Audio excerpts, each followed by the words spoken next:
शंकराचार्य जी के रूप में भ्रमण करना सबसे बड़ा नैतिक और अपराध। आप महात्मा बन जाओ, संत बन जाओ, कौन रोकता है? कैसे और किस वक्त पता चला कि ये फर्जी शंकराचार्य है? देखिए, इसका ये फर्जी शंकराचार्य है, ये तो 30 सालों से ही इससे सभी अवगत है।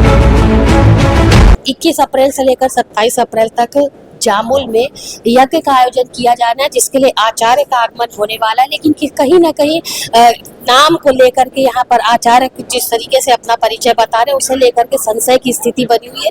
और उसके बाद आज आनंद फानंद में दुर्ग के लंगूर वीर मंदिर में उसी विषय को लेकर के प्रेस वार्ता का आयोजन कर लोगों को उस बात से अवगत कराया गया। क्या है पूरा मामला, यहाँ पर आचार्य जी मौजूद है, उनसे हम जानते हैं कि आखिर किस विषय को लेकर के आज इतनी अहम बैठक जल्दबाजी में रखनी पड़ी। जी सर, सबसे पहले अपना परिचय बताएंगे। मैं आचार्य जम्मन शास्त्री बोल रहा हूँ, पूज्यपाद शंकराचार्य जी की मैं शिष्य हूँ।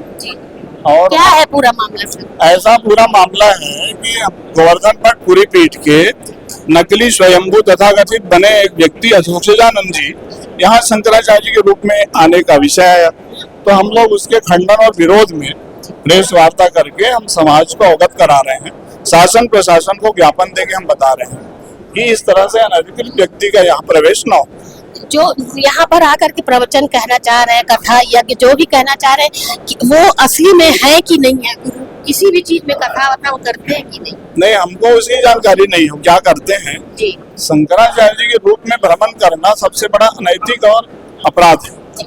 आप महात्मा बन जाओ, संत बन जाओ, कौन रोकता है? लेकिन किसी मठ और पीठ के आप शंकराचार्य बन जाओ, ये तो बहुत बड़ा अपराध है। आपको ये कब और कैसे पता चला कि वो इस तरीके की हरकत, इस तरीके की हमको अभी मालूम पड़ा कोई पंपलेट कार्ड से, हमारे लोग जामुल से बताए कि ऐसे ऐसे व्यक्ति वहाँ पहुंच रहे हैं। तो उसके लिए पूरा छत्तीसगढ़ प्रदेश के शिष्य अनुयायी भक्त लोग एकत्रित हुए और उसके लिए विरोध ज्ञापन का पुरी से भी गोवर्धन मठ से पत्र आया, शासन प्रशासन को लेटर आया।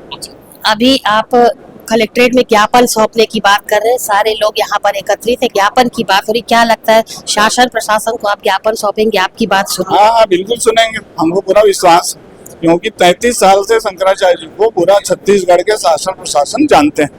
ये वर्तमान गुरुदेव भगवान शंकराचार्य जी गोवर्धन मठ के पूज्यपाद स्वामी श्री निश्चलानंद सरस्वती जी महाराज ही शंकराचार्य हैं। आयोजन समिति को इस बात की जानकारी थी कि नहीं थी? उनको जानकारी दी गई, उसके बाद भी वो लोग सचेत नहीं हुए, बताया गया हमारे लोगों द्वारा। किसके द्वारा करवाया जा रहा है सर? कौन सी समिति, कौन कर रहा है समिति? आयोजन? तो गांव क्षेत्र के लोग जुड़े हैं। अभी आप क्या उम्मीद कर रहे हैं? हमारा तो उम्मीद है कि उसके ऊपर रोक लगेगा, प्रतिबंधात्मक कार्यवाही होगी। जिस तरीके से आचार्य को लेकर के यहाँ पर विवाद की स्थिति बन रही, क्या आयोजन समिति को इस बात की भनक थी कि ये जो अपना नाम का जो बखान कर रहे हैं वो है वो कि नहीं है आचार्य? देखिए, जो यहाँ पे जो भी आज बैठक ली गई है और जिस विषय में प्रेस वार्ता भी रखी गई है, तो हम उसमें आपको बताना चाहेंगे कि उन आयोजन समिति से तो हमारी डायरेक्ट खुद बात हुई थी और इस संबंध में बात हुई थी, हमने भी उन्हें जानकारी दिया। उन्होंने काफी शालीनतापूर्वक प्रेमपूर्वक हमसे बात भी किया। आयोजन समिति से जो ईश्वर ठाकुर जी हैं, शायद नगर पालिका अध्यक्ष भी हैं, तो उनसे हमारी बात हुई थी। उन्होंने शालीनतापूर्वक हमसे बात किया और ये आश्वासन दिया कि हमारे जो गुरुदेव वहाँ पे जो उनके गुरुदेव विराजमान है, अगर उनके माध्यम से हमें रोकने के लिए कहा जाए तो हम उन्हें उनका आगमन को रोक देंगे करके। वो इस चीज से अवगत है कि जो आ रहे हैं वो फर्जी शंकराचार्य है और छत्तीसगढ़ की जनता जो धार्मिक माहौल है इसे बिगाड़ने के लिए एक कार्य आयोजन किया जा रहा है। आप लोगों को कैसे और किस वक्त पता चला कि ये फर्जी शंकराचार्य है? देखिए, इसका ये फर्जी शंकराचार्य है, ये तो 30 सालों से ही इससे सभी अवगत हैं और आज गृह मंत्री हो, प्रधानमंत्री हो, सभी इन चीज से अवगत हैं। उड़ीसा के हाई कोर्ट से भी ये निर्णय आ चुका है, सुप्रीम कोर्ट भी कई बार पूज्य गुरुदेव का जो मान्य अभी जो शंकराचार्य है उनका किसी पक्ष में उनसे उनके माध्यम से जानकारी लेती है और उसे प्रेषित भी करती है।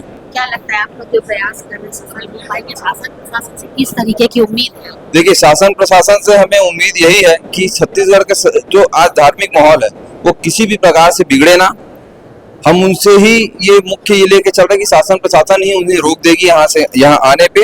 अगर नहीं रोकती है तो ये छत्तीसगढ़ की जनता के साथ एक बहुत बड़ा दुर्घात होगा और इसके लिए हम सभी से जो प्रयास होगा उसमें प्रयास करेंगे उन्हें यहाँ से रोकने के लिए, क्योंकि हम नहीं चाहते कि छत्तीसगढ़ में किसी प्रकार अधर्म का कार्य किया जाए। लेकिन जिस तरीके से आचार्य का आगमन यहाँ पर हो रहा है तो वो पूरी तरीके से गलत है, जिसके विरोध में आप यहाँ पर देख सकते हैं कि तमाम धर्म प्रेमी एकत्रित हुए हैं और कार्यक्रम का नहीं बल्कि कार्यक्रम में पहुंचने वाले आचार्य का विरोध कर रहे हैं। फिलहाल क्या शासन प्रशासन इस तरीके के आचार्य पर रोक लगाती है और उचित कार्यवाही करने का आश्वासन देती है? ये जब ज्ञापन देकर के ये सौंपेंगे, आश्वासन के बाद इन्हें पता चलेगा कि आखिर उन्हें क्या आश्वासन मिला और आगामी दिनों में ऐसे लोगों पर कार्यवाही की जाती है कि नहीं। फिलहाल मेरे सहयोगी लक्ष्मीकांत देवागन के साथ दुर्ग से मैं वीना दुबे।